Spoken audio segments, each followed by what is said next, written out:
Heavenly Father, thank you for the night of rest, and thank you for this opportunity to be present, to serve, to help. Lord, guide us and direct us through today's items on the agenda, that we would do so with a kind heart, compassion of love, and serving others. Lord, we thank you for prayers answered the past several weeks. For those that have had stays in the hospital, Lord, just thank you for watching over them, protecting them, and caring for them. We ask that you lead, guide, and direct us here today. We ask all these things in thy Son's name. Amen. I pledge allegiance to the flag of the United States of America and to the republic for which it stands, one nation, under God, indivisible, with liberty and justice for all. Thank you. With that, we'll call our meeting officially to order. And first on the agenda is approval of the minutes from the January 9th meeting. Motion to approve. Second. Motion and second to approve the minutes as submitted for January the 9th, 2024. All in favor by saying aye. Aye. Opposed? Sorry, Jeff. Aye. I agree. Opposed, same sign. Thank you. Thanks. 4-0. Commissioners' comments. Randy, you want to go first? Morning. First and foremost, congratulations to Kirk Downey for being appointed as a judge. How about that? Well, thank you. Yep, and we're really proud of you and well-deserving, and served the community a long time, Kirk. So Thank you. good luck. Hopefully I never have to see you from the other side of the bench. Thanks. Had an opportunity to tour Beard Guitars in Leitersburg over the last couple weeks. What an operation. What a craftsman. I mean, he makes guitars for famous people and for non-famous people. You can get a guitar online or wherever its distributors are. And I say he is a craftsman, and it's something to have seen that operation. Morgansville Awards Banquet I was able to attend Saturday evening. Congratulations to all the recipients of the awards. Very nice banquet. A lot of dedicated people there, a lot of years of service. I think we had somebody at 45 years of service. So, you know, a lot of dedicated people in Washington County support our fire and rescue. I think that's all I have. Good. Mr. Harvey? Yeah, again, congratulations to Kirk. It's well earned. You've got a good career behind you and look forward to what you're going to do as a judge in the future. A judge is about, you know, making sound judgments and applying the law, and I know that you're very good at that. So, you know, look forward to seeing you over there, and congratulations again. Thank you. I'd like to thank our snow and road crews for all the work they've done over the last couple of weeks. We haven't had any county commissioner meetings for a couple of weeks since January 9th. So a lot of work was done with the heavy snows and the freezes and all the good work that they do. And, you know, a lot of people don't recognize them until something's not being done right or a road's not being cleared, but, you know, they're doing a stellar job, and, you know, we really appreciate what they do and how well prepared they are and how trained they are. There have been a number of volunteer fire banquets and Ruritan pancake banquets and volunteer fire pancake breakfasts, and I've missed a number of those because I've been out dealing with gallbladder surgery. But I want to recognize them. I wish I could have been there, but I know that Jeff and Randy and John and others are always showing the flag for the county commissioners, and I appreciate what you guys do all the time in representing us. So with that, I will close. Thank you. Thank you. Mr. Klein? Good morning, everyone. First, Kirk, congratulations. Appreciate it. For the record, he said we still could come down, hang out at his office when he's a judge. So if that's, well, we'll see how that goes. Good, congratulations, sir. I did attend the fire award banquets at Hancock, Morgansville, and Clear Spring. Thank you to just not the first responders, but their families and the social members that make all those operations work. I do want to thank our staff and all for those who went down to day in Annapolis and everything that was set up. I too had a little visit to Meredith Hospital, a little slip on the ice and unable to attend, but it's a worthwhile trip and it gives Washington County some really good exposure that's needed that day. And I do want to bring up a sad note. Longtime friend and first responder Harry Gossard passed away last week of 52 years of service from being fire police, fireman, EMS, and also famous for being a delivery person for Rosemary's Floors. He often brought flowers to people to bring them joy, but also his dedication to the community as a first responder is well-deserved. The recognition of his funeral is this Sunday, I believe, coming up at the Williamsport Zion Church. So for the record, I'd like to have mentioned in there that we thanked Harry Gossard for his service to Washington County. And that's all I have. Thank you. Thank you, Commissioner Klein. Kurt, congratulations. Thank you. My friend. The only time I plan on being in your courtroom is when you get sworn in, so. Twice. We wish you the very best. Thank you. And congratulations, well deserved. On a sad note, I would like to take this opportunity to publicly thank everyone, staff, employees of the county, for their outpouring of condolences and for the passing of my mother. Many know that since Thanksgiving, I was trying to spend a lot of time at her bedside. She was deteriorating rapidly, and on January 13th, she succumbed to, she was wore out. And again, I thank you for your expressions of concern, flowers, and everything. So thank you very much to all the employees and staff and everyone at Washington County government.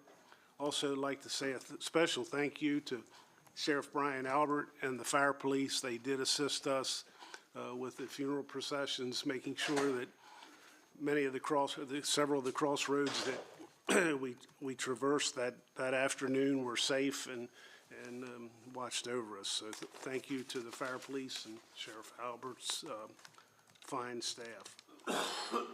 Last week, I had the pleasure of spending last Tuesday, and that was the cause for our commissioners meeting to be scheduled to be realigned. Last Tuesday was the annual day in Annapolis, Leadership Washington County, the Chamber, the Coalition, the Greater Hagerstown School Board, Junior College, you name it, Washington County was in Annapolis that day. It was a good day, started out with meetings, appointments, and interviews from 8:30 in the morning on with the climax of the annual reception.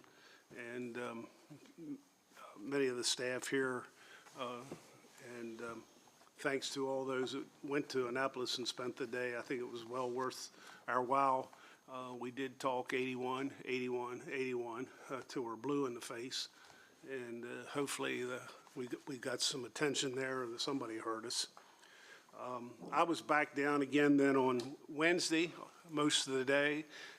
I am your Maryland Association of County Rep, and we had our legislative meetings, subcommittee meetings, and then the annual MACO reception for senators and delegates. And at the MACO reception, Governor Westmore did come to that reception, and many of us had the opportunity to spend some time with him.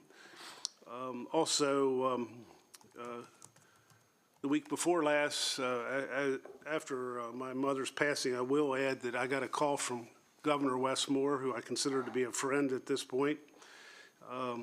He was expressing his condolences, and I said, we need to get together. Maybe, hopefully. I was using those kind of terms, and he said, my friend, let's be intentional about it. So that's kind of my new buzzword, let's be intentional.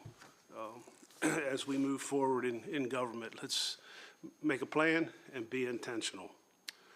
And with that, I'm sure I have a few other things, but I've forgot, so we'll just move on with staff comments. And Michelle, you're up. Okay.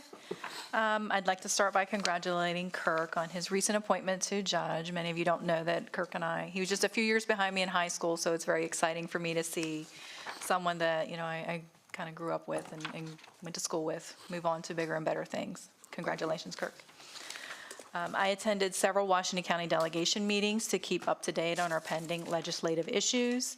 I also attended a meeting with all of the town managers to help maintain open communication with all of our municipal partners. I attended the grand opening of Meritus Health Services in Hancock. This new facility will better serve patients in Hancock and surrounding areas. It will offer primary care, cardiology, and gastroenterology to improve health for the community.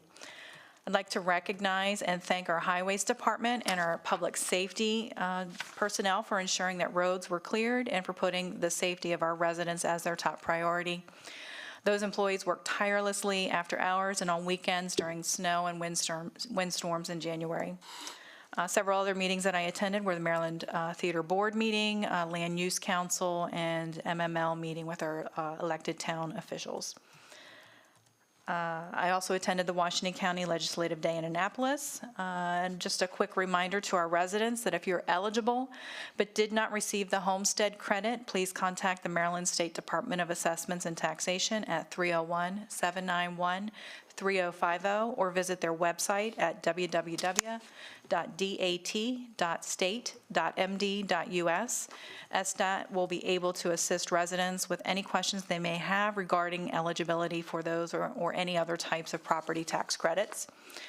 We will hold an evening meeting tonight at 6 p.m. at the Morgansville Ruritan, and our next meeting is February the 6th. That's everything that I have. Okay.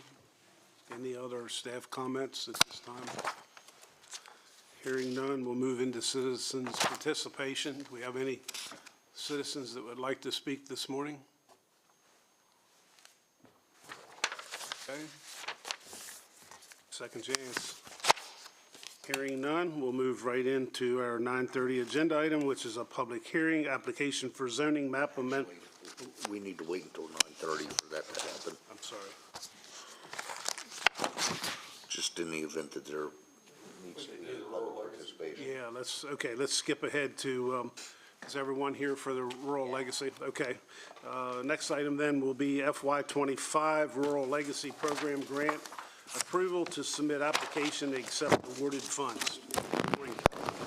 Good morning, Commissioners. Morning. Chris Boggs, Rural Preservation Administrator, Department of Planning and Zoning. Before I get started, I would just like to say, on behalf of myself and the rest of Planning and Zoning, congrats, Kirk.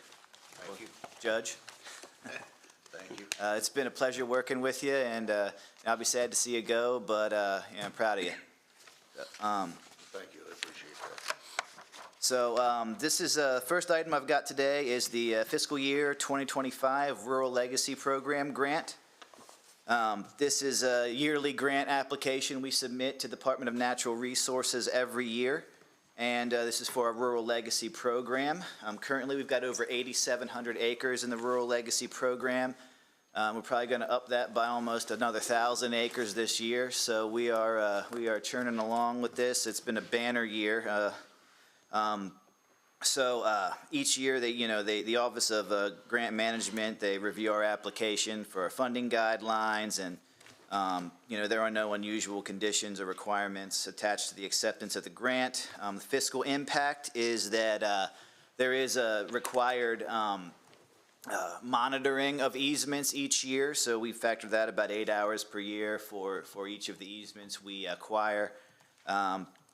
And outside of that, the fiscal impact is only positive, as we retain 3% of the funding for the grant for administrative purposes, and then an additional 1.5% for compliance purposes for each of these easements. They come straight to the county funding and end up in my Rural Legacy grant account. This is our second biggest program in the county behind MALP. And I assume that, to me, it's only the second largest just because it's, 20 years newer, So it's a great program servicing the properties around South County and around the Antietam battlefield in Washington County. So this year, we are submitting an application for $7,623,600. It's not a really big round number. The way we come up with it is I create a cost estimate for each easement that we are pursuing. The state requires that we attach a 10-property list, so I basically assume the value of each of those easements, add it up based on our easement valuation system, and it came to $7,623,600. So the recommended motion would be to approve the submission of the grant application for fiscal year 2025 in the amount of $7,623,600 and to accept the awarded funding when it is announced. Chris, what was it last fiscal year? Last fiscal year was 3.27 million was That's what we quite were an awarded. increase. Yeah, so, as you know, with a lot of these grant programs, we're obviously asking for more funding than we'll probably get. I'd love to see another year like just FY '24's grant cycle was. Right. 3.27 million is about, on average, about 2 million more than we normally get. For clarity, which program did we dedicate 1.5 million of our? So 1.5 million was dedicated simply to land preservation. So I can use that for any of those programs that, but they're probably going to be for, MALP and Rural Legacy. What I'll do is basically, the way I'm going to run it is when I run out of grant funding, I'm going to start using that 1.5 million for additional properties. The way MALP works is they come down and they, they go off the ranking list, they preserve every property till they run out of money. And then what they'll do is give an insufficient funds offer. Well, what we'll do is we'll offset that insufficient funds offer with county funding so we can give a full offer to that next property. And we'll do the same thing with Rural Legacy. The only difference is that Rural Legacy is handled in-house here at the county level. So once I get down my list far enough and I have, a property that I can't preserve that's next on the list or that I can't preserve with state funding, then I'll start pulling in from that 1.5 million. And we will just, we'll go until the 1.5 million spent. All right, move to approve the submission of grant application for fiscal year 2025 Rural Legacy in the amount of $7,623,600 and to accept awarded funding. Second. Okay. Motion is second on the floor. Any questions, concerns? Ready to vote? Yep. All in favor by saying aye? Aye. Opposed, same sign. 4-0. Thank you. So Chris, just one thing, the intent was for this to be weighted more for the farmland preservation? Sure. Rather than rural legacy? Well, if But I'm just saying that was generally the intent. if that's the intent, then I can certainly use it for that.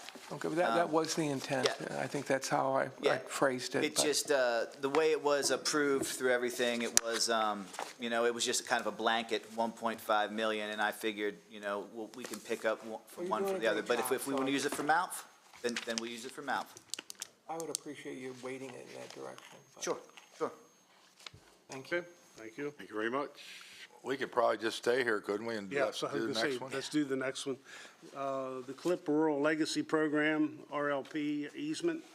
Yes. All right. So next item for me is the CLIP Rural Legacy Program easement. So we're starting to use funding from FY '24's $3.27 million grant on this one. So the Brent L. CLIP property is located on Trigo Road there in Keedysville, and it's going to preserve a nice 67.29 acre parcel, agricultural, scenic, environmental, and historic property in the county. It's got both ag land and woodland. It lies in the part of the county that was heavily trafficked during the Civil War, the Battle of Antietam, and it borders the Weaverton-Roxbury Rail Trail, which is on the Maryland Inventory of Historic Places. It's also within close proximity to several sites on the Maryland Inventory of Historic Places. It contains about 1,400 feet of a tributary to the Little Antietam Creek, which it will buffer. So this adds to a block of a few hundred acres of already preserved land in the county. And we'll be extinguishing 9 development rights with the purchase of this easement. So that, of course, that's the mechanism to preserve land. You extinguish the development rights, then it can no longer be developed, and it's preserved. So since 1998, the county has been awarded over $31 million to purchase rural legacy easements. We've accrued over 8,700 acres of land near the battlefield and in the rural legacy area. Of course, this grant cycle with $3.127 million, and the CLIP property is going to use part of those funds. The rural legacy funds are 100% state dollars, mostly from open space funding. And of course, we'll receive 3% of the easement value for admin cost and 1.5% for compliance and monitoring costs. The State Rural Legacy Board and Department of Natural Resources approve and support the program. Alternatives, if the county rejects the state funds will be allocated to other counties in Maryland. So the recommended motion is to approve the Brent L. Clip Rural Legacy Easement Project in the amount of $291,676 over 67.29 easement acres, paid for by 100% by the Maryland Department of Natural Resources, and to adopt the ordinance associated with the purchase of the easement. Chris, observation I've made, in the 5 years I've been sitting here, you're in quite often preserving land. So I think it's important that we continue with that message to the folks of Washington County, because, we always hear we're burning farmland, we're destroying farmland, but it's just ironic to me how many times I've sat here and listened to you bring in preservation. I mean, it's quite often. And there's different programs, so many different, and we preserve a lot of land. I just, thought that's important. And we try to deliver that message all the time, but it really hits you when you're sitting here listening to it, probably once a month. Yeah, so, anyway, motion to approve. Second. Motion is second on the floor to approve as submitted. All in favor by saying aye. Aye. Aye. Opposed? Same sign. Thank you. Thank you. Still got about 7, 8 minutes. Do we have time to do the memorandum? I'm not sure if Tyler Patton is here. I'm waiting on Tyler Patton. He's scheduled for 10:15, yeah. We can take a 5-minute recess? 5-minute break, yeah. Yeah, that's all we can do. Thank you.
Concerning application for zoning map amendment RZ 23-006.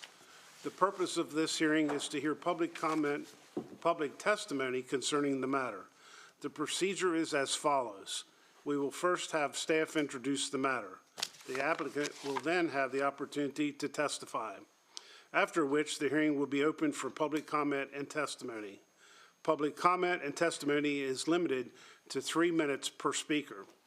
After everyone who wishes to speak has done so, the applicant will have the opportunity for a brief rebuttal. Because the applicant has the burden, the hearing and the record will then close and no other comments, correspondence, or emails will be considered. The commissioners may discuss the issue and take it under advisement, or they may reach a consensus to approve or deny the request. If a consensus is reached, the county attorney's office will prepare a proposed decision for formal adoption at a later date. Anyone who wishes to testify today, please stand for the oath of office. For the oath, I'm sorry.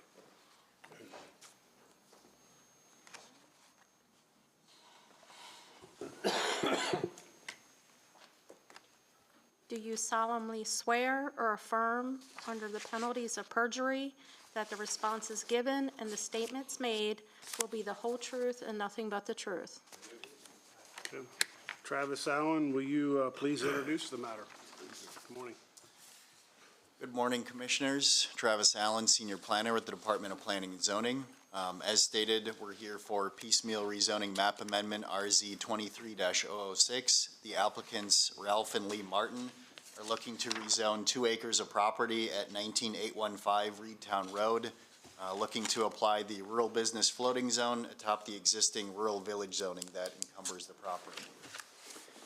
The purpose of the rural business zoning district is to permit the continuation and development of businesses that support the agricultural industry and farming community, serve the needs of the rural residential population, provide for recreation and tourism opportunities, and to establish locations for businesses and facilities not otherwise permitted in the rural areas of the county. It is established as a floating zone, which may be located on any parcel in an ag, environmental conservation, preservation, or rural village zoning district. A floating zone is one in which specific conditions must be met for it to be applied to a piece of land. Those conditions are outlined in Section 5E of the zoning ordinance. It states that the RB district must not be located within any designated growth area. There should be safe and usable road access to serve the site. On-site issues such as water, sewer, stormwater management, et cetera, should be adequately handled, and the location of the district should not be incompatible with existing land uses, cultural or historic resources, or ag preservation efforts in the vicinity of the proposed district. That section also offers some criteria to form the basis for the board's decision in terms of whether to approve or not this application.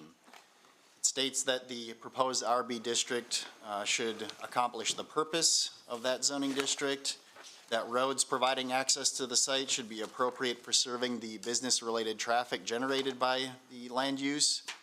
There should be adequate site distance provided at points of access. If necessary, adequate buffering can be provided through landscaping and other means, and the proposed land use should not be of a scale, intensity, or character that would be incompatible with existing adjacent land uses or structures.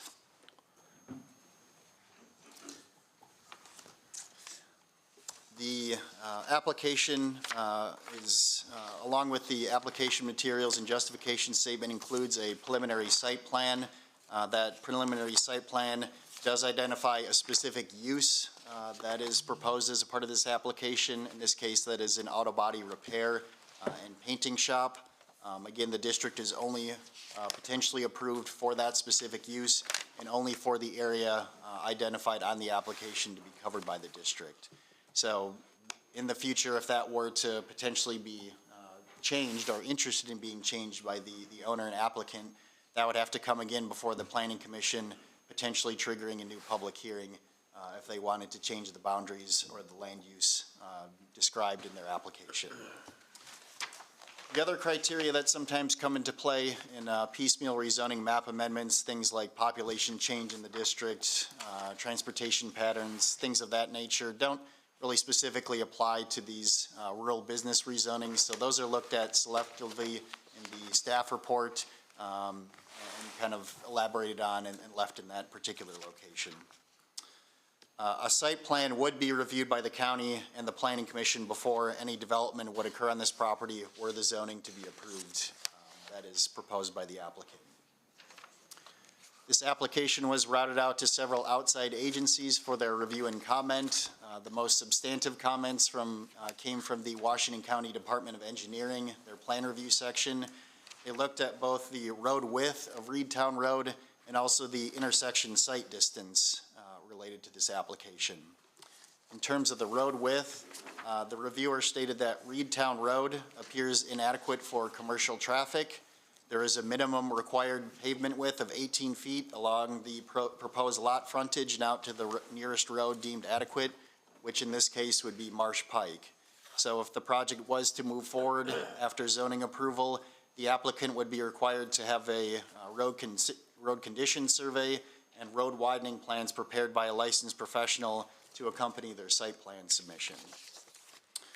In terms of intersection site distance, the reviewer noted that an access to this site would require a Washington County entrance permit that would have to be upgraded to commercial standards.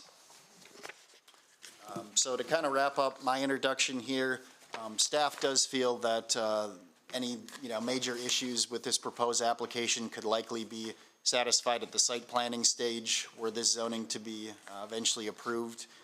But we do feel that the board should closely consider the compatibility of this proposed use with the historic character of the Reed Rural Village that kind of surrounds the context of this particular site.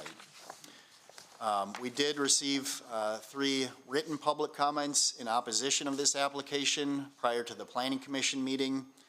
To summarize their concerns with this application, they were concerned about the adequacy of the road for commercial use, potential neighborhood effects of an auto body business on the neighborhood, so things like odors, number of cars parked, lighting spillover.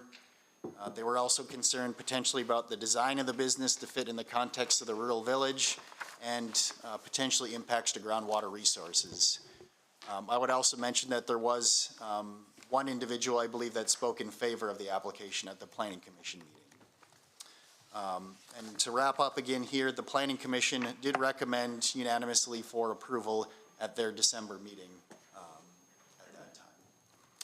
So if there's no questions for me at this point, I will. Can we ask questions now, or do we have to wait? We have to wait, right? I mean, if you have a question based on what he's just presented. Yeah, I that's do. fine. I have several. First and foremost, is staff condoning this? Are they against it? I couldn't quite read through your statements. What's staff position on this?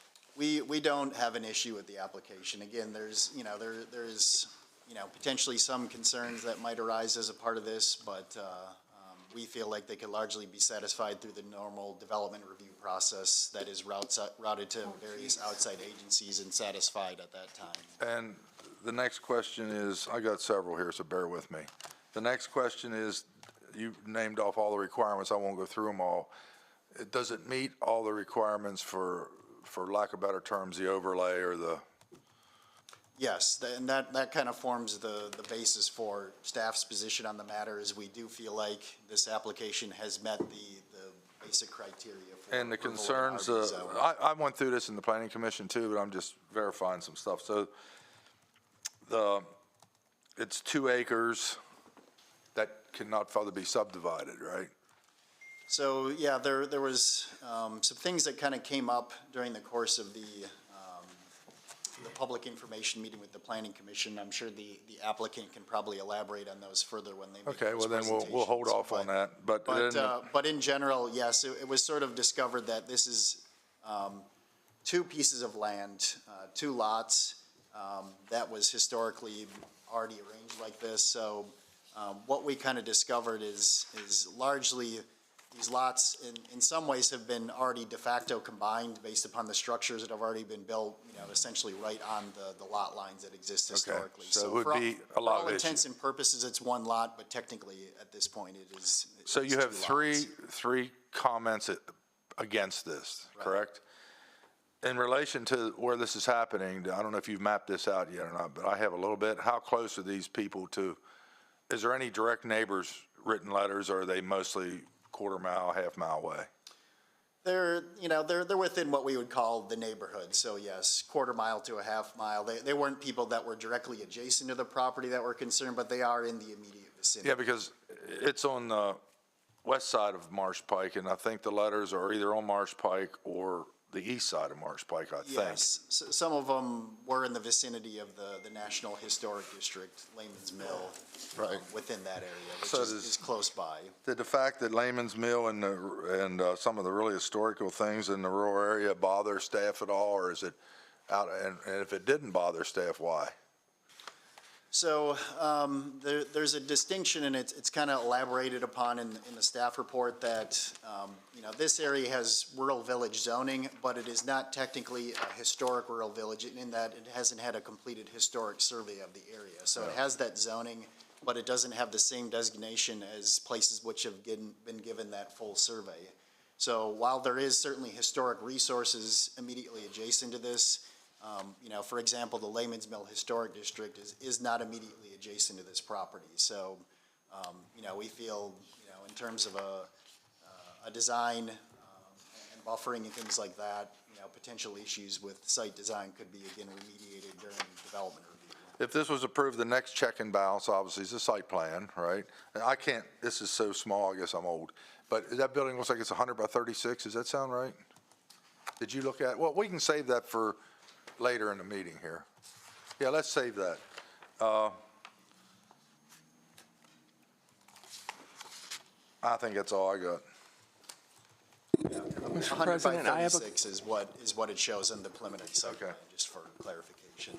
a couple of follow-up questions then, Travis. I just want to go to not the technical aspects of roads or entryways or things that you guys look at, which can always be mitigated or addressed. I understand that part of it, but that's putting the cart before the horse, okay? And you shouldn't be looking at that judgment unless you have satisfactorily addressed the purpose of a rural business zoning district. So according to your office, the purpose is to support businesses that support agricultural industry and the farming community. So my question is, how does an auto body shop support the farming community? I mean, the language for the purpose of the rural business district is it's oriented towards the rural farming community and that kind of thing, but it encompasses more than just ag-related How does it businesses. support agricultural industry and farming? Well, I mean, I would say that, people living in rural areas also need these kind of Okay, services. I'll get to that. I'll get to that. Then the second part of it is serves the needs of a rural residential population. Are you aware that there are over 20 auto body shops within just a few miles, less than 10 miles of that site? And, what's the need, the definition of a need of the residential population for an auto body shop when there's another one already very close to this one? So And I'm looking just saying, these are things that have to be positively answered clearly before you get to the technical aspects. And this doesn't provide for recreation or tourism opportunities. So from my view, it's 1 strike, 2 strikes, and 3 strikes. And, those are the 3 primary questions that need to be addressed before you do anything else. So, and this is an upzoning, right? It would permit commercial uses where they generally wouldn't be allowed otherwise, yes. Okay, once you permit an upzoning in one piece of property along a stretch of the rural community in a rural community district, then you're going to get additional ones. Is that your experience? It's possible. I mean, each of these rural business zoning districts has to come through this process that we're undertaking right Okay, now. well, thank so. you. Any other questions? Okay. Would the applicant please come forward and present your case?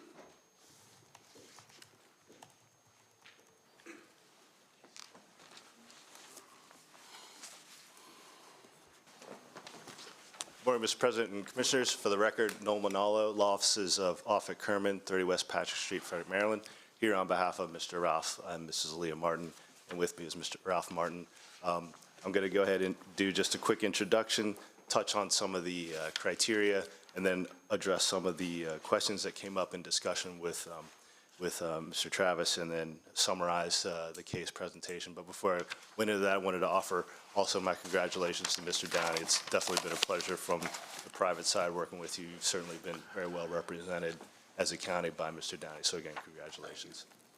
And again, it's our pleasure to be here before you this morning on this rezoning request. Again, we're looking for the rural business district floating zone to be applied to Mr. Martin's property. And, you know, again, as the discussion started to touch on, the purpose of the rural business floating zone is to effectively, you know, look at places in what would be considered, as in this zone, rural village, and sort of see services that are available to be applied and permitted. It's interesting because I think in the history of the rural business district floating zone, as far as I understand it, it was a situation where the county was at one point going through its comprehensive rezoning and noticed that in certain areas in the county, there were uses that would be considered more commercial and less rural. However, it was in the character of that village in the rural village zoning district, insofar as those commercial uses were in service of the rural village and the vicinity. And so that was the purpose of the zone. And it's unique because a floating zone, again, is case by case. So it's not what we obviously call, or not obviously, but what we call the Euclidean zone. It's something that an applicant has to come and meet certain criteria, and then it's up to the legislature, the county commissioners, to affirmatively grant that. And we would submit that, you know, we have met, and staff reiterated that their opinion, we have met the criteria for section 5E.4, but, you know, again, to get to some of these more finer points as far as the policy justifications, as Commissioner Harvey is getting to, you know, Mr. Martin obviously owns this property, lives here, and is, I mean, I would submit as a constituent part of the agricultural community of Washington County. And when we say serving the agricultural community, I mean, certainly with a young family and trying to supplement income, you know that farming in and of itself isn't going to necessarily be as profitable as it once was in the past. Mr. Martin has obviously has a facility for and a knack for this sort of auto body work, and certainly it's something that, you know, both he and his community and those out there, you know, seem to find value as well. So when the market is signaling to you, hey, there's a need, and you have the ability to meet that need, it seems like that's an opportunity to explore. And of course, you know, being a good citizen, he doesn't want to just set up shop and start working on neighbors' cars. You know, again, these are neighbors in the community, again, serving the ag community. We had to say, okay, well, how do you go about this to be able to get the proper permitting and that sort of thing? And so in his initial discussions, before I was even retained, it became clear that, hey, look, in order to get this sort of permitted and up and running, you actually need this rural business district floating zone. And to be honest, I was actually a little bit surprised that such a provision was available. But it's clear that the intent was for contemplating this sort of thing, where folks in the agricultural community have uses that are more aligned with or shade more into commercial, but then, you know, you want to be able to permit them and allow them to go through a site plan process and get the permits. I would submit that, you know, vehicles are certainly part and parcel of what anyone in the agriculture community is going to be getting around in from one place to another. And so certainly they would be looking for folks that they trust to work on their vehicles as well. So you know, again, it's not just because it doesn't have to do with grain, feed, silos, livestock, doesn't necessarily mean that it's not ag-related or serving the ag community. So I do feel like, you know, by virtue of someone that is part of that community, providing services to other folks in that community, we are meeting that policy justification. And so, you know, again, it's tough to make the living just on the farming. So, you know, any opportunity that a young man and a young family has to supplement their income, and certainly when serving the rest of the community, I think this rural business district floating zone, it fits squarely within your policy justifications for.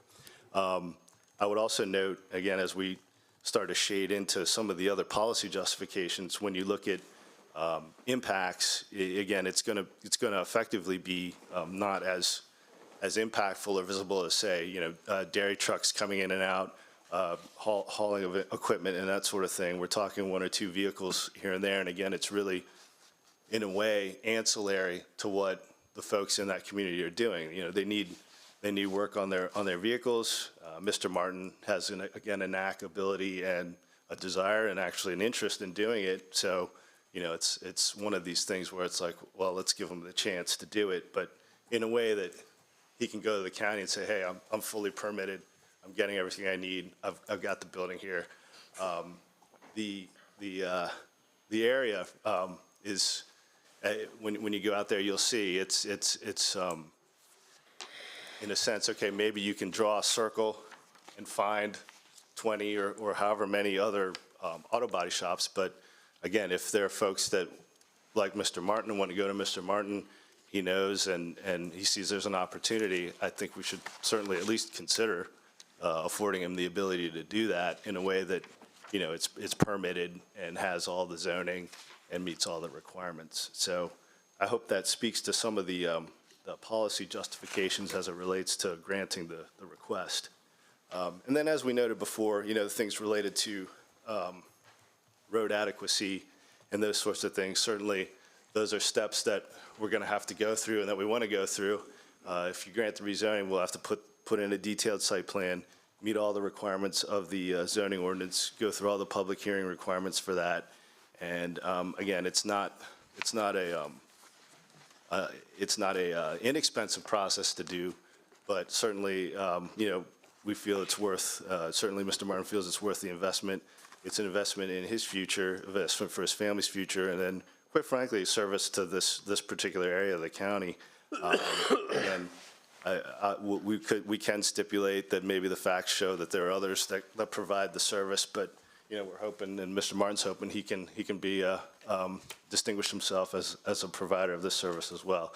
And again, we're talking very small scale, you know, couple, 2, 3 vehicles. It's really, again, in service of effectively the neighborhood.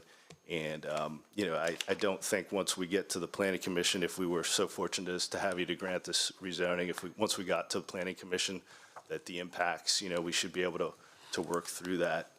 Can I ask some questions, or is it we got to wait till another step in this public hearing? I mean, if you have questions based on his presentation, it's. I'm just about wrapped up, Commissioner, so thank you for Yeah, they might that. spill over to Mr. Martin, so I don't know. You guys tell me when I can ask questions then. Well, I mean, like I said, if you directly have questions relating to the presentation, it's fine to ask for clarification now. Okay, you stop me if I get, because, you know, sometimes I don't follow the rules as well as I should maybe.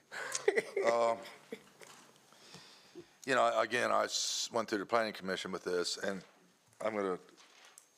this is one that's really got me sort of thinking, because the 3 complaints were what it could become, rural legacy, inadequate roads. We've solved the adequate roads, not rural legacy, but the rural area and what it could become are still got me thinking.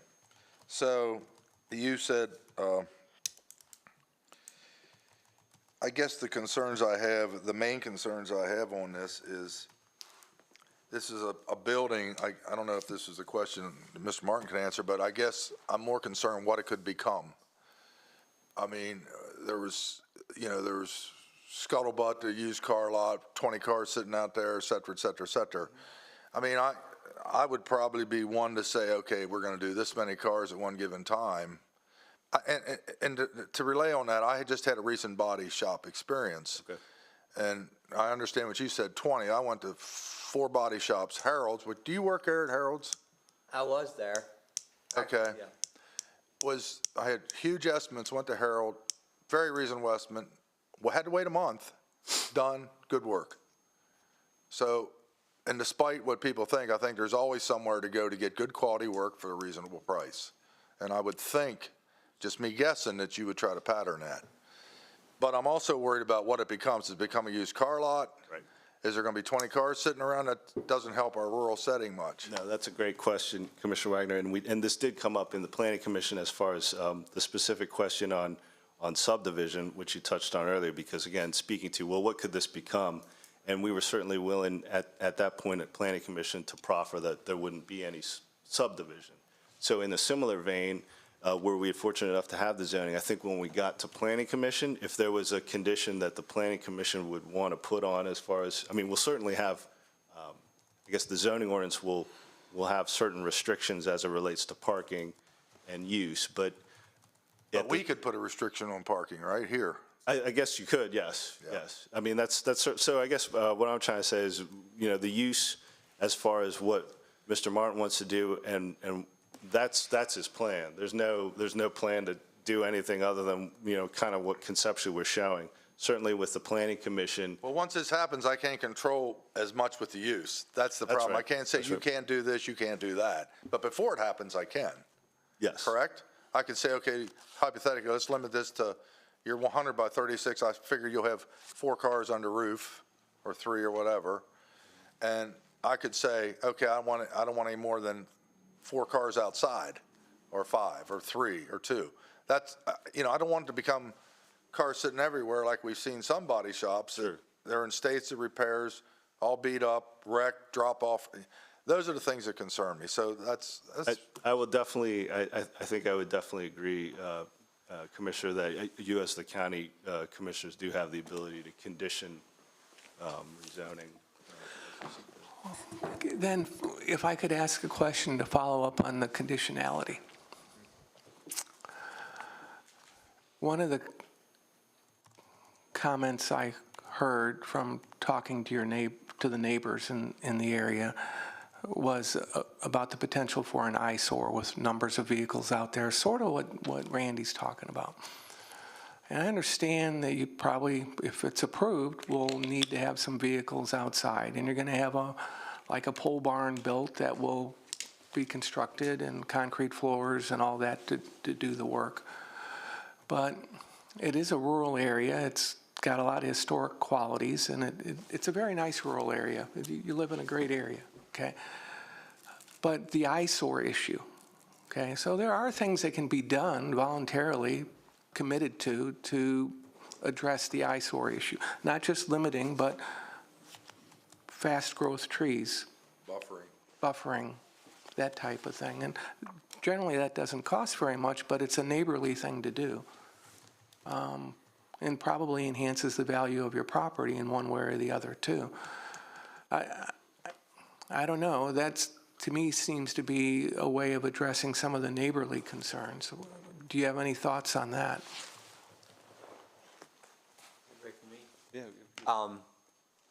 For one thing, this area, the back side of my property, the back half of my property is wooded. Right. So that would provide some natural buffering zone to this operation. My idea is, like Mr. Wagner here was saying, I have space here. I was originally thinking a 45 by 50 building, which is 2250 square feet. And that I was going to have 2 repair bays and a paint booth, and some office space and storage space. Then I found this used, well, actually it has never been put up. It's a new steel building. And we'll have to work through the legalities on that. If that doesn't work out, we'll have to go back with the 45. But that one, I'm thinking 2 repair bays, a paint booth, a reassembly bay, and then I need some space to store some ag equipment I've acquired over the years to tend my livestock there, have on my property. And my idea is originally when I was thinking about this, I thought, well, I could say, we'll keep everything inside. And the more I thought about it, this business, there's gonna be times when customers drop off vehicles ahead of time. And there's gonna be some days that I finish the job, I put it out for repair, till the customer picks it up. So I am thinking you shouldn't see any more than 3 vehicles on the lot for the business. Would you be willing to limit it to 4? And Yeah. Now, admittedly, I have 3 vehicles of my own. There's a 2-car garage on the property, so that's where I'm at now. If I say I'll limit it to 4, are they gonna get confused with my personal vehicles? So that's one thing I'm trying to work with. And I wanna be understanding about your eyesore thing. I mean, I don't want to get to pulling straws on this. Your personal vehicles see. I mean, I think it would be pretty obvious what you have at the body shop, because they're not going to be, body shop's not going to be parked in your driveway with a dented fender, probably. I don't know. It's the way the property laid out of here is my personal garage is very close to my business, and so you might get a little confusion there, is what I'm saying. I do not plan to be doing rebuilds, where you take a wrecked vehicle that's total loss and do a rebuild. Right. And I tried, this come up in your,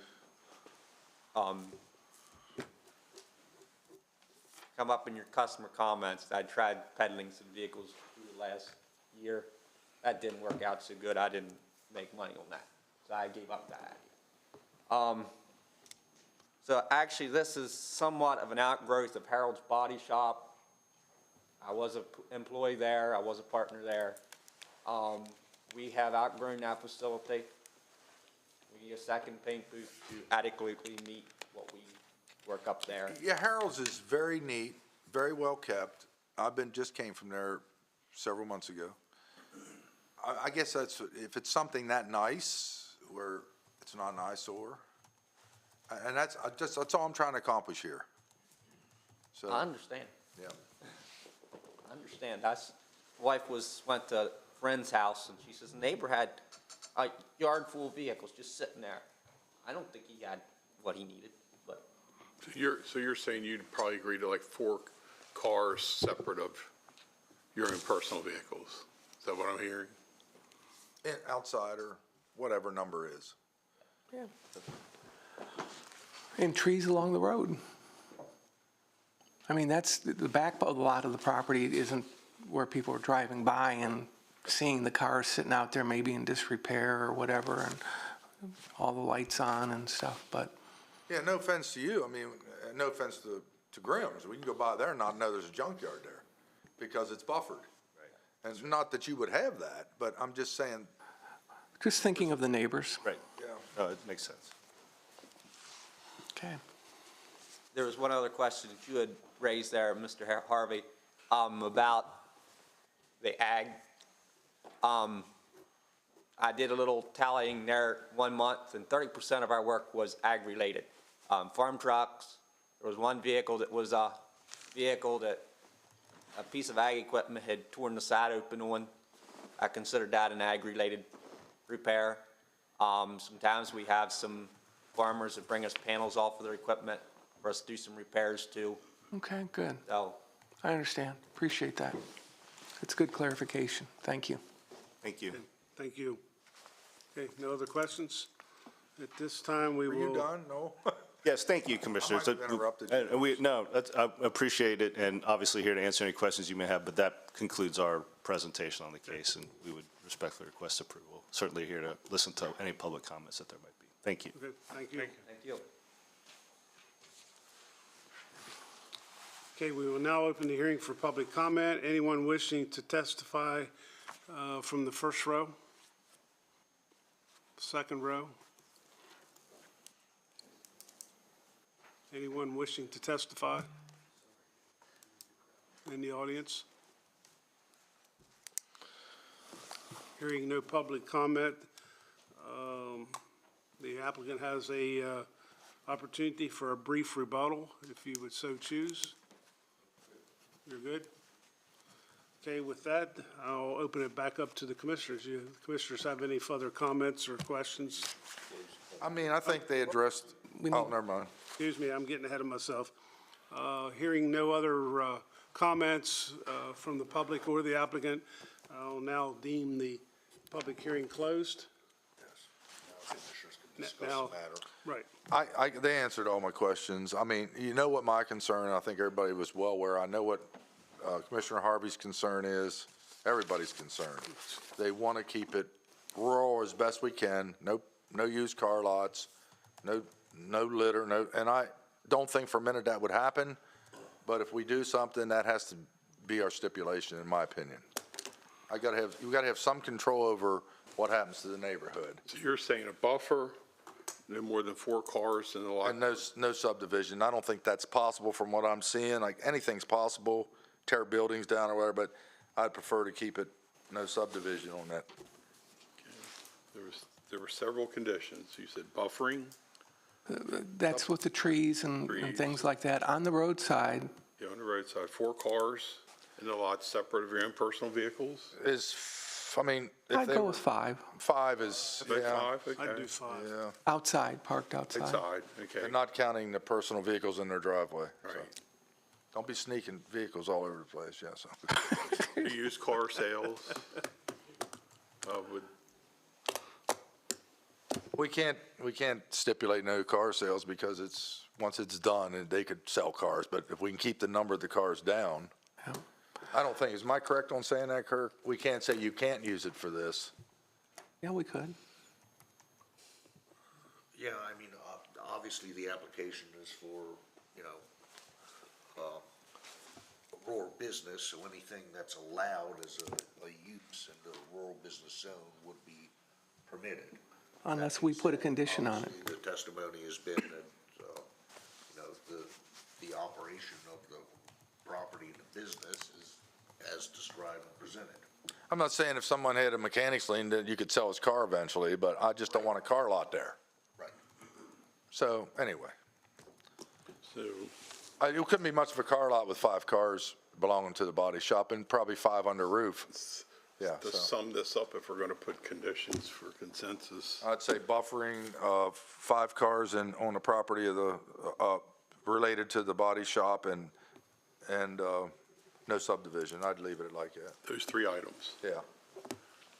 Just as a point of clarification, again, for these rural business floating zones, it is only approved for the specific use in the application. So if somebody wanted to do something different that's allowed in the RV zone, Yeah. they would potentially have to go through a whole Okay. public hearing process. Thank you. Oh, it's okay, good. To kind of speak to the buffering concerns, there is landscaping requirements that are very specific within the RV district of exactly how many trees need to be planted, the spacing, the species selection, all those kind of things. So again, that's where the development review Okay. as a part of this would address some of your concerns when a site plan came.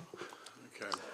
I would say the things that are probably least covered within, zoning specifications and things like that would be things like the number of cars allowed. Okay. On the lot.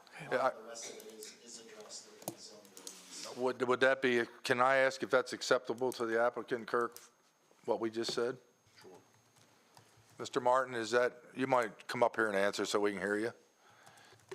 What we just discussed, is that acceptable to you to move forward? 5 cars, no subdivision, buffer, Not counting personal cars, yeah. not counting personal. I wasn't planning to subdivide there, that was what it always was. It would be hard to do, yeah. And then landscaping with trees as Whatever, yeah. permitted along the roadside, so, So okay. you're agreeable to all that? I'm agreeable with all that. One other thing I wanted to address, I don't know if it's suffice to say it or not, but I discussed with my paint who's manufacturer, and he doesn't think the neighbors will smell fumes. Okay. Okay, good to know. All right, thank you, thank you. Consensus is what we need. Yeah, come to consensus, it'll direct us how to prepare the proposal. I'm all right with those conditions. Yeah, if as long as those conditions, I'm good. I am okay with it. I am still dismayed by this idea that we're really stretching what is ag industry and farming and what is in the need of a rural residential community. And it's not tourism or recreational related. So I think the premise for a change, we just, we're driving a Mack truck through it because it doesn't meet those three requirements. But I will go along because I think the individual has shown that he's willing to make those accommodations to make it nest well within the community. Okay, so consensus. Thank you all very much. Okay, thank you. Nest well, I Wait a like minute. that. Nest well. Kurt's making a statement. You know, we'll prepare the necessary paperwork and bring it back to formal. Okay, later date. We have, Yes. can we give the applicant a timeline, 2 weeks, 3 weeks? Is that Yeah, fair? that should be fine. Couple weeks? Is that good, Mr. Martin? Okay. Okay, thank you.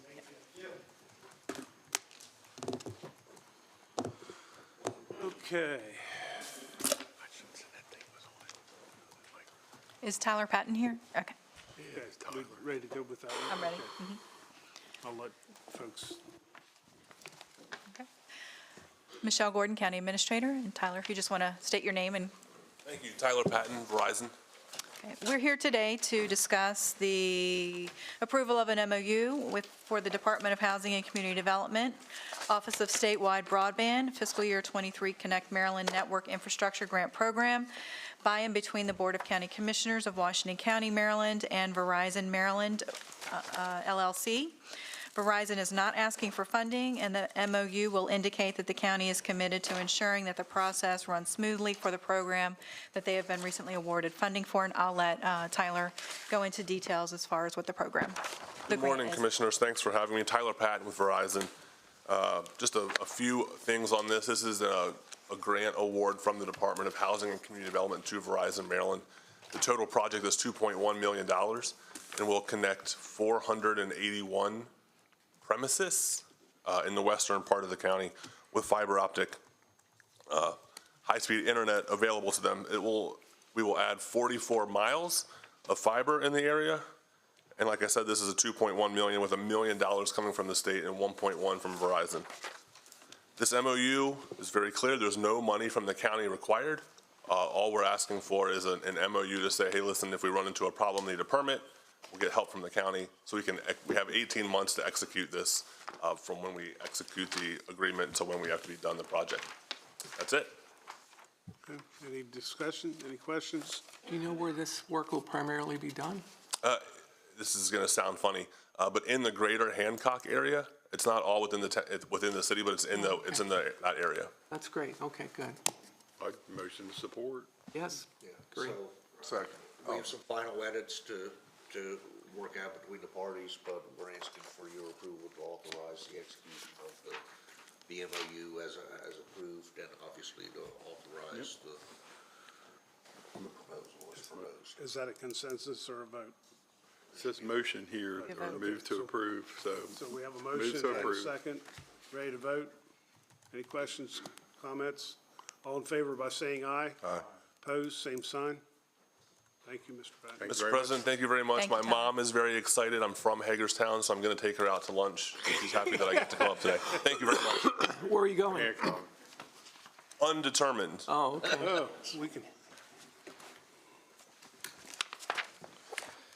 Okay, next item is FY24 Healthy Families Home Visiting Continuation Grant Approval to accept awarded funding. Good morning. Good morning. Nicole Phillips, Senior Grant Manager, Office of Grant Management. Richard Lesh, Grant Manager, Office of Grant Management.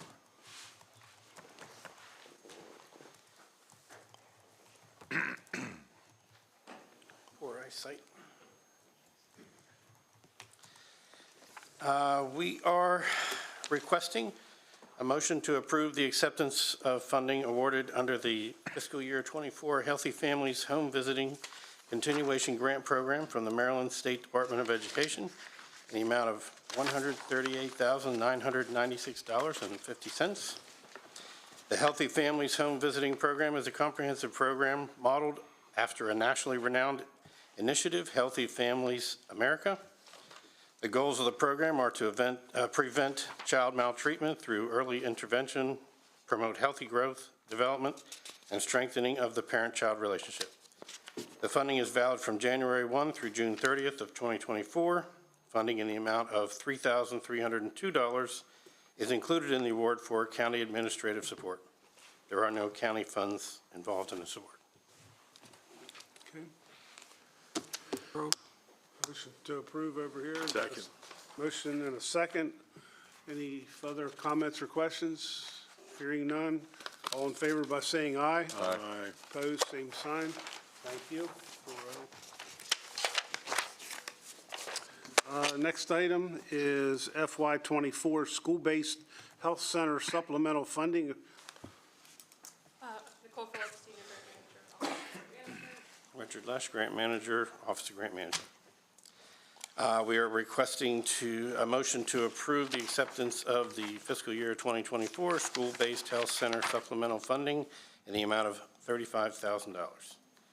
The Washington County School-Based Health Center was awarded $35,000 supplemental funding from the Maryland State Department of Health. The supplemental funding will be used to purchase a freezer and refrigerator to house vaccines and generator upgrades at the Western Heights Middle School. The funding will be expended by June 30th, 2024. Meritus Health is the clinical provider contracted to provide these services. Any questions? Motion to approve.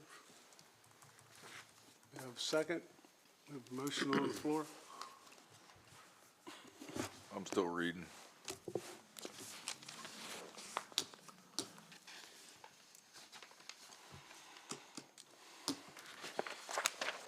Second, aye, second. Okay, we have a motion and a second. Ready to vote? All in favor by saying aye. Opposed, same sign. Thank you. Just one quick question. Sure. This is for the Western Heights Middle School, right? How many other locations do we have that are providing vaccines and Meritus Healthcare at our schools? So there's one other school-based health center, and that's at South High. Okay, so we have two. Yes. Okay, thank you. Okay, thank you.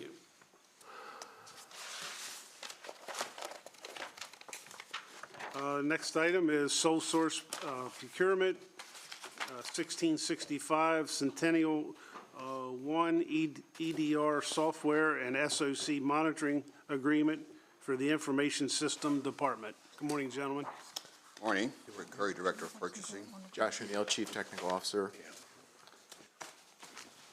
The subject before you this morning is a sole source procurement PUR 1665 Sentinel One EDR software and SOC monitoring agreement for the Information Systems Department. Motion to move the authorized sole source procurement for Sentinel One EDR software and SOC monitoring for the Information System Department in the amount of $285,379.20 over a 3-year period from Aratit Advisors of Boca Raton, Raton, Florida, based on this proposal. The detection and response includes the licensing and management of Sentinel One's EDR software suite, as well as the 24/7 management and monitoring of the suite, includes security responses and notification. Information System wishes to apply sections 1-106.2 of the Code of Public Laws, where it states that only one source meets the county's requirement, and also the compatibility of equipment and accessory placement of a considered paramount. Fiscal impact, there's funding in the amount of $95,126.40 available for the department's budget. They will need to budget for the out years for this service. Questions? Motion to approve. We need 4-0 for this. A second? Okay, we have a motion and a second on the floor. Any other thoughts or comments? All in favor by saying aye. Aye. Opposed, same sign. Okay, so it's 4-0, so we're okay. Next item, Bid award, purchase 1658, 2023 or newer police interceptors, utility, all-wheel drive vehicles for the sheriff's office. Again, Rick Curry, Director of Purchasing. Sergeant Allen, Mr. Worship, for the Sheriff's Office. So before you is bid award PUR 1658, 2023 or newer police interceptor utilities all-wheel drive vehicles for the Sheriff's Office.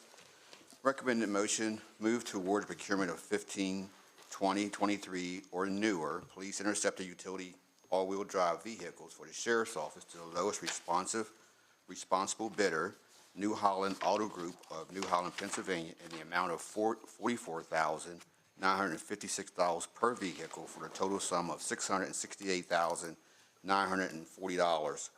As you can see in the ARF, the invitation bid was advertised on the various websites and also in the local newspaper. You can see the number of individuals downloaded. Normally, the vehicles will be sold on GovDeals, but in this case, what vehicles aren't sold on GovDeals, they will be donated to, if a fire department would happen to need a vehicle or whatnot, then that's where those vehicles will go. As far as the fiscal impact, funding amount of $1,681,772 are budgeted in the account for this purchase, and you also have the bid tabulation showing the other bidders' results. Questions? How long will it take to get them? It will be soon, or it won't? Hopefully. Oh, really? Yeah, it should Well, be. we found a place that had some coming in that weren't spoken for, and we were able to get a bid from them. Okay. So these are replacing vehicles, it's turnover, is what you're Yes. doing? Okay. And you said, Rick, that the ones you're replacing are gonna go where? Normally, we would sell them off on GovDeals, auction them off, but there has been requests from some of the fire departments and some of the municipalities, if we would come across vehicles that are available and usable, that we would donate them to them. We normally donate a few each year. Okay. Good. Any other? Motion to approve. Second. Motion second to approve as submitted. All in favor by saying aye. Aye. Opposed, same sign. Thank you. Thank you. Congratulations, Mr. Downey. Kirk? Congratulations from, Oh, thank you.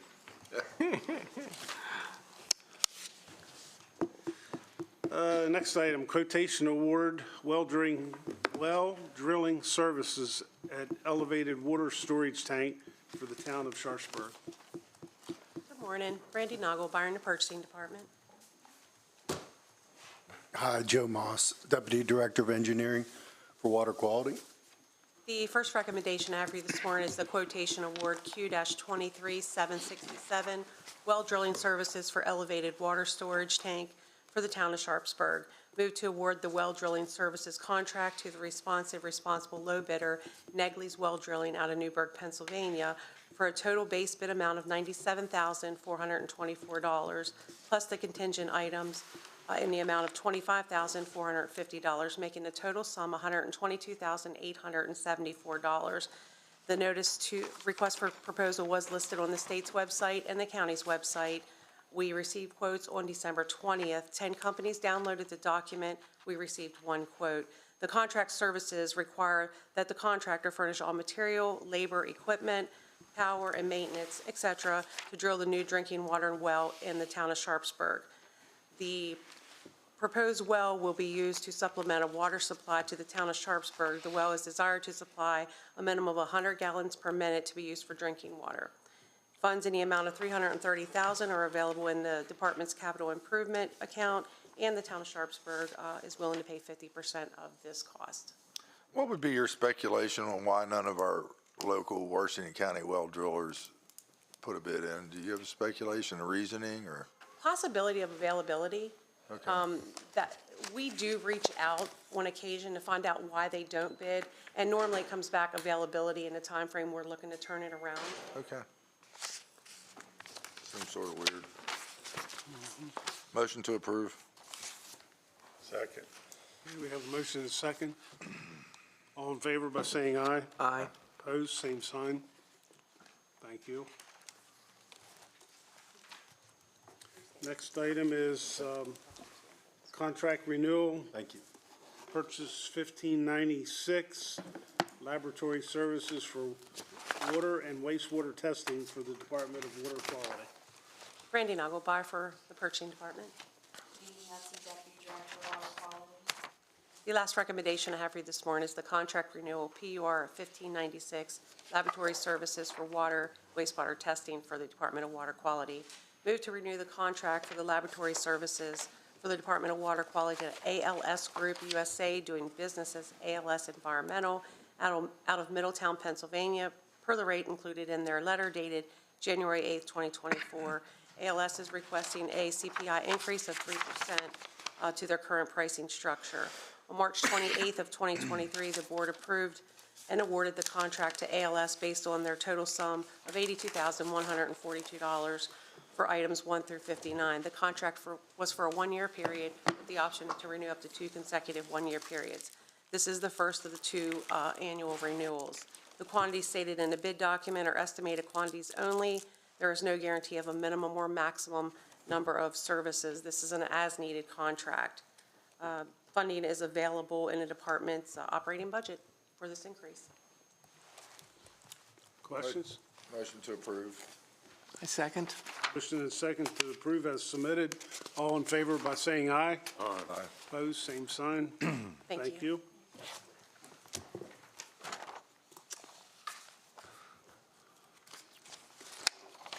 Next item is budget transfer, Sheriff Albert.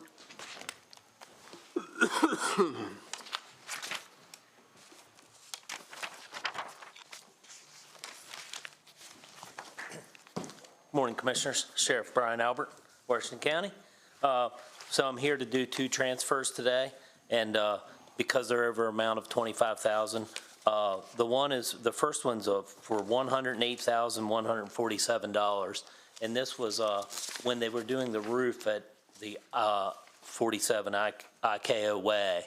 There was a bunch of records damaged that we store there from water. And this is part of that insurance claim, so we'll transfer it back in order to our detention center systematic projects. And then the second one is for the amount of $28,018, and that was for one of our police interceptors that was totaled in an insurance claim, and that's the insurance money that would be transferred for us. Motion to approve. Second. Motion and second. All in favor by saying aye. Aye. Opposed, same sign. Thank you. Thank you. Thank you, Brian. Thanks, Brian. Leslie Hart is AWOL. Okay. I just sent Michelle about 20 minutes ahead of schedule.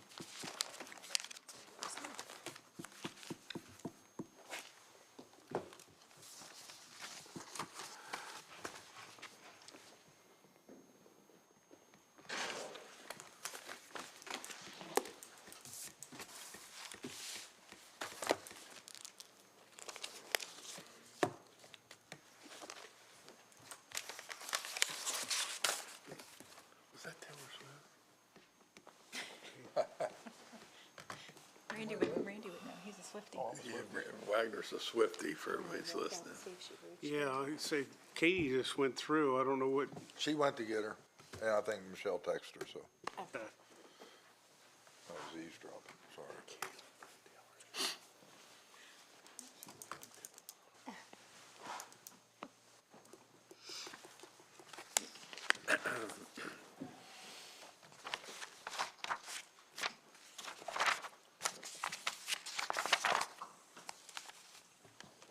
There she is. Well, good morning. Hello, good morning. You're really moving at a quick pace this morning. Good morning. Leslie Hart, Washington County Department of Business and Economic Development. Happy Tuesday, Kirk. Congratulations, buddy. Thank you. You're welcome. This morning, it's all about Faces of Farming, but before I do that, Groundhog Day is this coming Friday, February the 2nd. It is official Groundhog Day. This marks our 5th Groundhog Day. It will be located at the Washington County Ag Education Center in the Multipurpose Building. The event starts at 5 o'clock, and it will feature everything local. Every vendor, participant is an agricultural or farmer.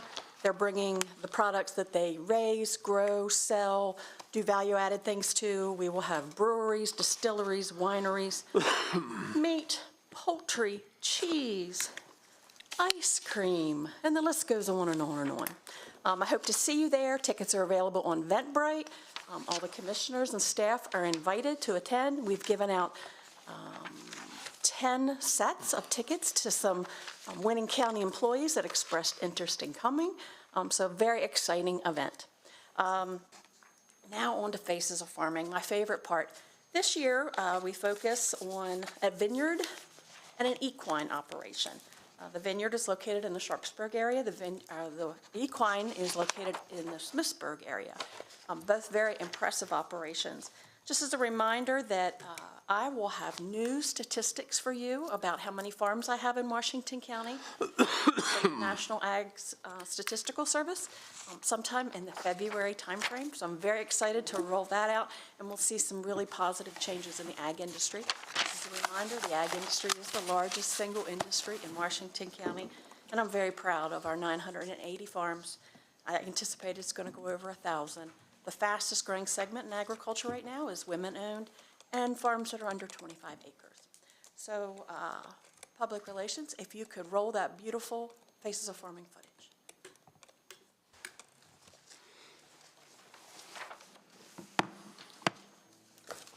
This is George Warmanhoven with Antietam Creek Vineyards.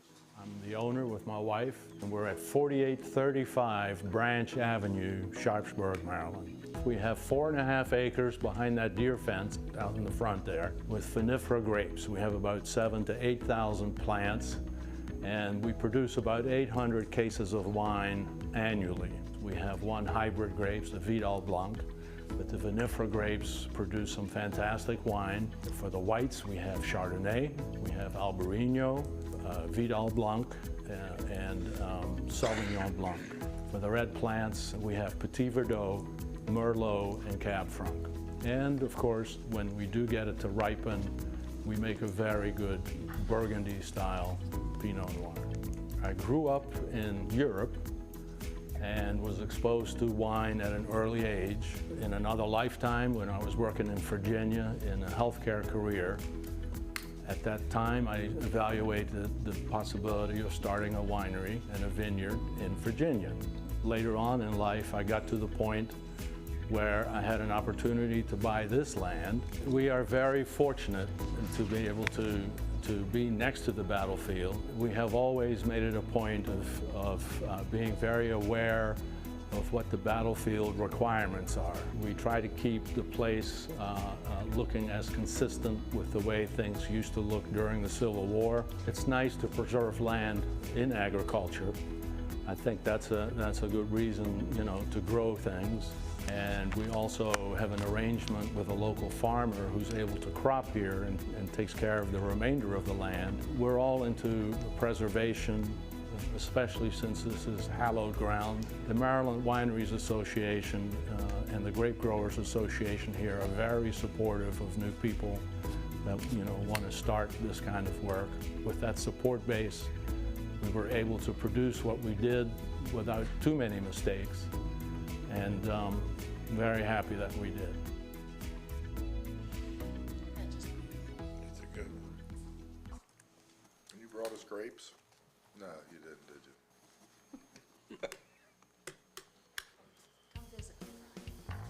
Hi, my name is Katie Kaczynski-Trumpower. I am the owner and trainer here at Vixen Hollow Equestrian Center. We have about 48 acres here in the beautiful base of the mountain here in Smithsburg, and we have 14 horses on property. The horses that we have are mostly competition and sales horses. That is our primary focus these days, and we have a string of dressage horses and show jumping horses. When I was 4 years old, I announced to my family and my grandparents that I wanted to ride horses. And there was just no ifs, ands, or buts about it. That's what I wanted to do. And the only person that actually took me very seriously was my pap, my mom's father. And so I said I wanted to take riding lessons. So the next week, my pap and my uncle show up with a pair of paddock boots and a helmet, and they told me I'm gonna start taking riding lessons. After my first lesson, I was just hooked. I loved it. I loved every part of it. I had a wonderful trainer named Maggie Christie, and she was my trainer from the time I was 4 until I was 18 and I went to college. I was very involved in the Young North American Young Rider program, and that's sort of like a junior Olympic program for teenagers up through 21. And they were able to help shape me into knowing that equestrian was something that I wanted to do as a career and not just as a hobby. You know, I'm so happy that I've had so much experience with so many different disciplines, because it's really just given me an edge as a horse person, and my horsemanship just grew, just knowing so much about different fitness levels, different sports, the different things required of different athletes, body shapes, conformation. We have such a beautiful area. We have an ideal area for this. When I was looking for properties to build my dream barn, which is what Vixen Hollow has become, I grew up in Washington County, and I had been living and working in Fauquier County in Middleburg, Virginia. And I wanted to come back home. Washington County is a great place for agriculture, whether it's cows, horses, chickens, whatever you're doing.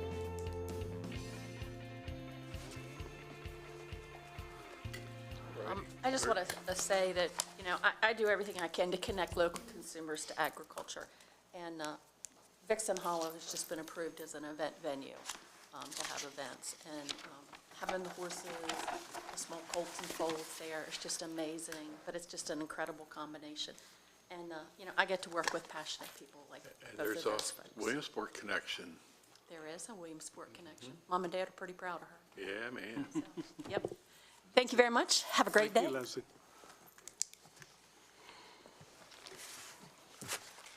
Okay. Motion to go into closed session. Motion to go in closed session. Second. All in favor by saying aye. Aye. Let's take a 5-minute recess. That's Eddie Kaczynski's dog. Is that who